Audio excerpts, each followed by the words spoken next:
क्या तो बहू सिर्फ मेरी बात का क्यों यकीन करेगी? क्या पाया है रिश्तों से? जी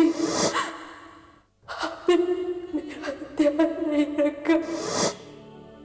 रिश्तों में दोनों ने मर्यादा की सारी सीमाएं पार कर वो क्या आप नहीं जानते कि ऋषि किसी पार्टी में गई थी, वहां उन्होंने शराब पी और किसी पत्रकार पर हाथ उठाया? आप क्यों इन बातों पर विश्वास करती है? ये झूठ है, अफवाह है। कुणाल और उर्वशी के बीच में कोई प्रॉब्लम नहीं है। आप कुणाल प्रताप सिंह जी से बात कीजिए, से पूछिए कि सच्चाई क्या है। आप मुझसे क्या बात कर...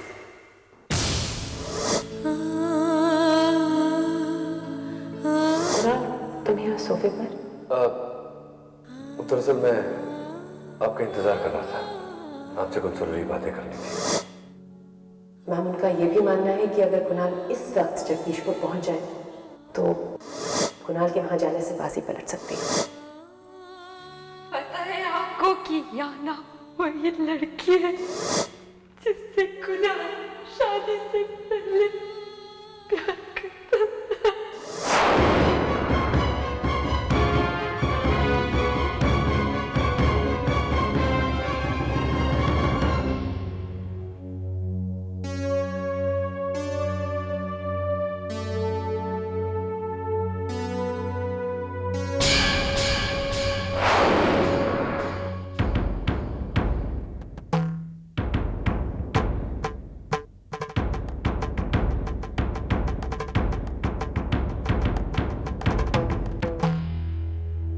आपने बुलवाया मैम? आप यहाँ क्यों आई हैं? आपको तो अच्छी तरह पता है। कुणाल को आप पहले से जानती हैं? यूएस में साथ पढ़ा करते थे हम, काफी अच्छे दोस्त थे। सिर्फ दोस्त? नहीं, बहुत करीबी दोस्त थे। शादी करना चाहते थे एक दूसरे से। कुणाल को इतने करीब से पहले से जानती हैं, ये बताना हमें मुनासिब नहीं समझा आपने? क्या बताती मैं आपको मैम, अतीत के बारे में सोचकर इंसान को सिर्फ तकलीफ होती है। और मुझे तो ये भी नहीं पता था कि कुणाल आपके बेटे। आपको अंदाजा है कि ये सच्चाई सुनकर मेरी जिंदगी में कितनी उथल पुथल मच गई होगी। मैम, जब मैंने आपका परिवार देखा, आपसी प्यार देखा, रिश्ते देखे, तो मैं किस मुंह से आपको बताती? मैं यहाँ पर सिर्फ आप पर डॉक्यूमेंट्री बनाने आई थी। मैं किसी की निजी जिंदगी में खलल डालने नहीं आई थी मैम। ये झूठ बोल रही है मम्मी। ये चेहरे देखकर अपनी कहानी बदल लेती है। ये यहाँ कोई डॉक्यूमेंट्री बनाने नहीं आई थी, ये तो कुणाल से अपना पुराना रिश्ता वापस जोड़ने आई थी। उर्वशी, बार बार झूठ मत बोलो। मैं झूठ बोल रही हूँ? सारी सच्चाई सामने है। कितना झूठ बोलोगी तुम? कुछ तो शर्म करो। मैंने तुमसे कभी भी झूठ नहीं कहा, हर बात तुम्हें सच सच बताई है। मैम, मैंने बार बार समझाने की कोशिश की कि इन्हें कोई गलतफहमी है। मेरा इनके पति के साथ कोई रिश्ता नहीं है। अगर तुम्हारे और कुणाल के बीच में कुछ नहीं है, तो फिर ये क्या है?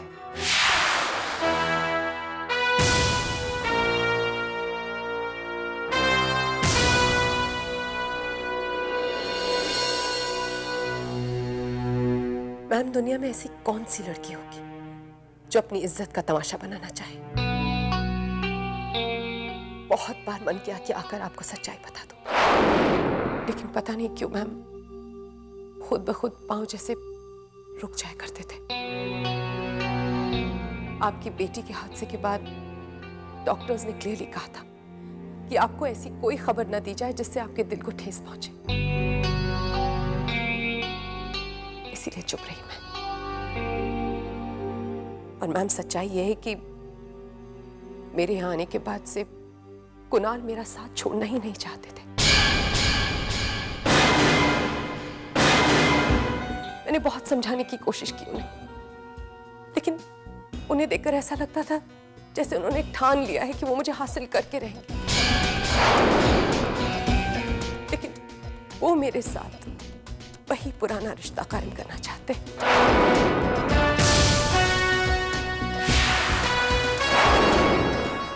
झूठ बोल रही है ये मम्मी, बिल्कुल झूठ बोल रही है।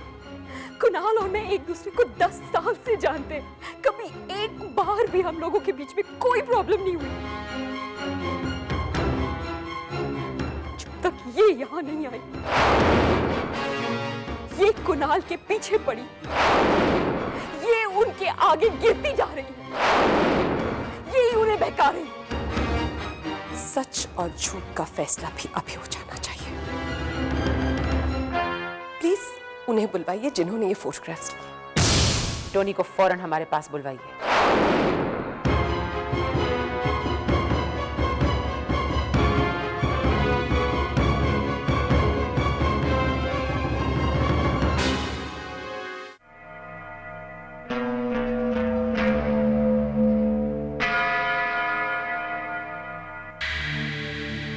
किशनगंज के 2 इंडिपेंडेंट विधायकों से हमने बात की है।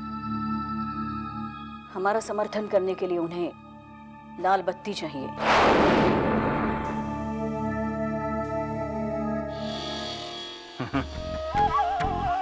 जिंदगी में कभी साइकिल नसीब नहीं हुई होगी, लेकिन विधायक बनते ही लाल बत्ती चाहिए। तो राजनीति छोड़ के लाल बत्ती की फैक्ट्री खोले देता हूं। 2 कौड़ी के एमएलए, विधायक शब्द तक बोलना नहीं आता, मिनिस्ट्री की स्पेलिंग पूछ लो तो पसीने छूटने लगे। लेकिन चाहिए सबको मंत्रालय। भागवत जी, निर्दलीय विधायक हमें समर्थन तब देंगे जब उन्हें मंत्रालय में जगह मिलेगी। इन निर्दलियों से कुछ नहीं होने वाला भारती जी। प्रियमदा देवी के शातिर दिमाग को आपसे बेहतर कौन जान सकता है। 2 दिन के अंदर वो पूरी बाजी उलट सकती है। हमें कोई ऐसी चाल चलनी होगी जिसमें प्रियमदा का दिमाग उलझ कर रह जाए और हम अपनी सरकार का गठन कर लें। नहीं, उसके दिमाग को उलझाना इतनी आसान बात नहीं है। उसका दिमाग 24 घंटा राजनीति में लगा रहता है। अच्छा,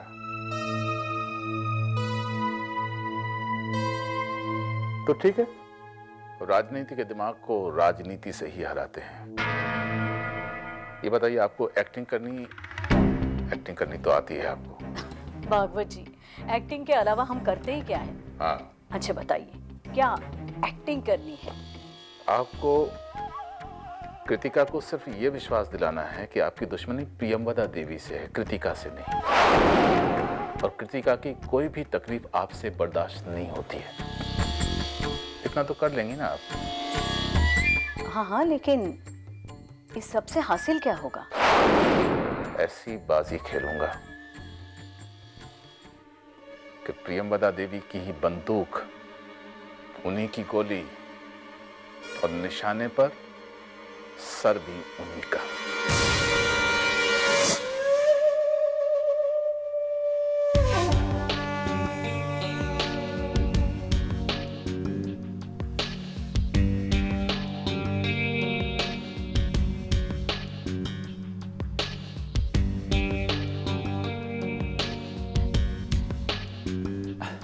नमस्कार आंटी जी।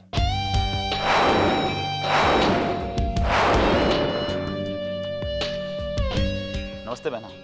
ये तस्वीरें आपने खींची हैं?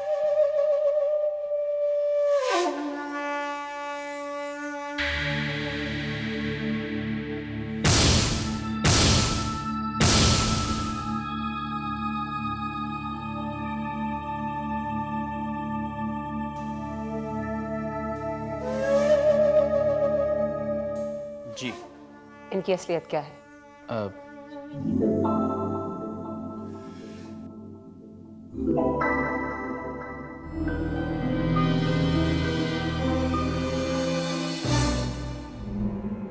पहले कि मेरा हाथ उठ जाए, बता इन तस्वीरों की सच्चाई क्या है? बोल। बताता हूँ आंटी जी, वो जब मैं कुसुमपुर पहुंचा तो मैंने नोटिस किया कि जीजा जी याना जी को अकेले ही नहीं छोड़ रहे थे।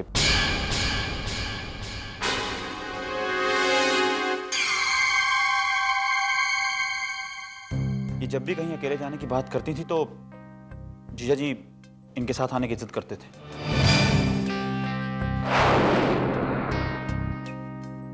वो एक दिन मैं शाम को शौकिया तस्वीरें खींच रहा था पूरा दिन।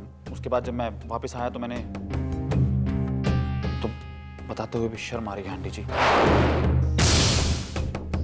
मैंने देखा कि जिया जी इनके कमरे की तरफ जा रहे थे।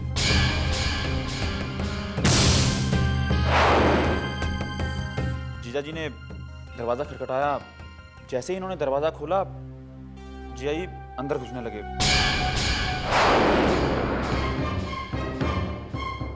याना जी ने रोका भी, लेकिन वो नहीं माने। उन्होंने इन्हें अपनी बाहों में जकड़ लिया।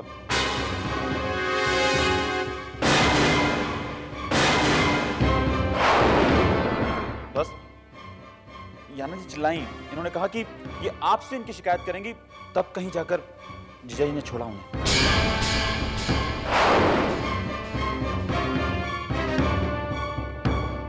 ये तस्वीरें मैंने उसी वक्त खींची थी। माँ, मुझे किसी की बातों पे भरोसा नहीं, किसी की नहीं। जब तक हम लोग भाई के साथ बात ना कर ले, हम कोई फैसला नहीं करेंगे। इस बात का फैसला हम कुणाल से बात करके कुणाल के सामने लेंगे।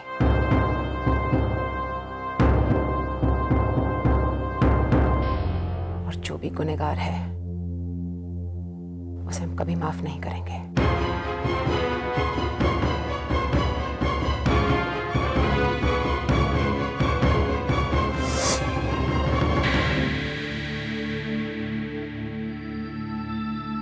लक्ष्मी, जरा बहू को लेकर आओ, एक खुशखबरी सुनानी है।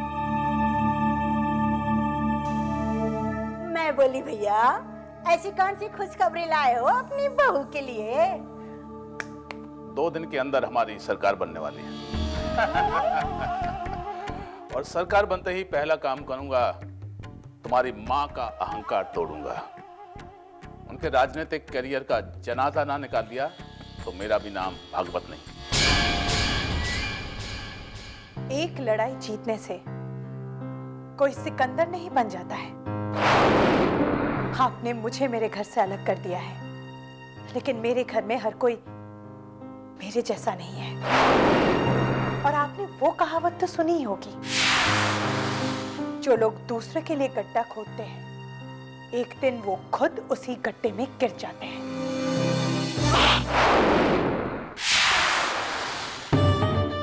यही तरीका है बड़ों से बात करने का। बोलने से पहले सोच लिया कर। हाँ, ये क्या कर रही है आप? मेरी आंखों के सामने हमारे बच्चे पर हाथ उठाया आपने। ये मैं हरगिज बर्दाश्त नहीं करूंगी। भागवत जी, हम आपका साथ इसलिए दे रहे हैं क्योंकि प्रिया के साथ हमारी राजनीतिक मतभेद है। लेकिन अगर आप दुश्मनी कृतिका के साथ निभाओगे तो हम आपका साथ नहीं देंगे। आईना इस छत के नीचे मेरे बच्चे पर कुछ भी जुल्म किया तो मैं सहन नहीं करूंगी। आप ये क्या कह रही हैं? भागवत जी, हमारी लड़ाई प्रिया के साथ है, मेरी बच्ची के साथ नहीं।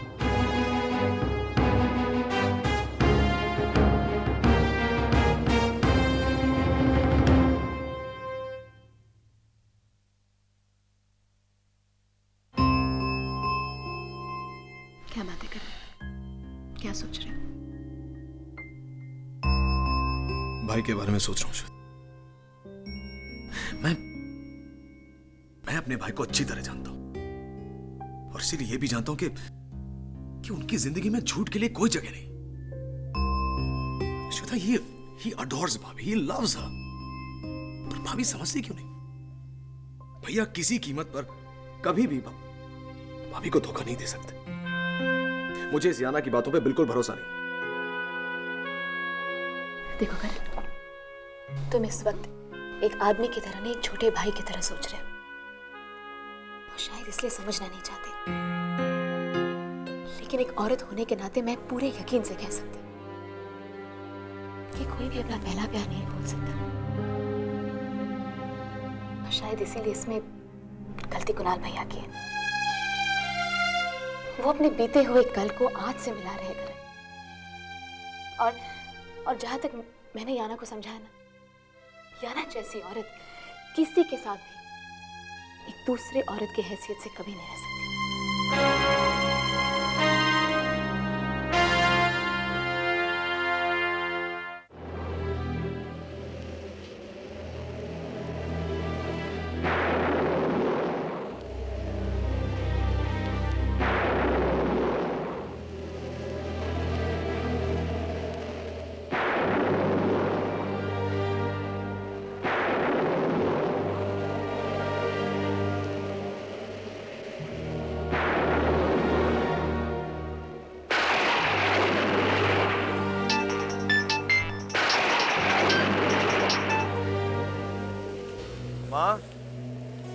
माँ कैसी हो तुम? यहाँ बहुत जोर से बारिश हो रही है, लगता है तूफान आने वाला है। तूफान तो आ चुका है कुणाल। तुम सब काम वहाँ छोड़कर फौरन यहाँ आ जाओ। क्या बात है माँ, सब ठीक तो है ना? कुछ भी ठीक नहीं है कुणाल, कुछ भी ठीक नहीं है। उर्वशी और टोनी ने तुम्हारे और याना के बारे में जो बातें हमारे सामने की हैं, हम फोन पे नहीं कह सकते। तुम्हारा फौरन यहाँ आना बहुत जरूरी है कुणाल। बहुत शर्मसार महसूस कर रहे हैं। जिंदगी में पहली बार हमारा विश्वास इस तरह दांव पर लगा है। चिंता मत करिए माँ, मेरी वजह से आपको कभी जिंदगी में शर्मिंदा नहीं होना पड़ेगा। कुछ गलतफहमियां थी जिन्हें दूर करने का वक्त आ गया है। मैं किसी भी हालत में कल सवेरे तक पहुंच जाऊंगा। हेलो माँ। Hello Kunal, Kunal. Hello hello माँ। अरे राजवीर को बुलाना।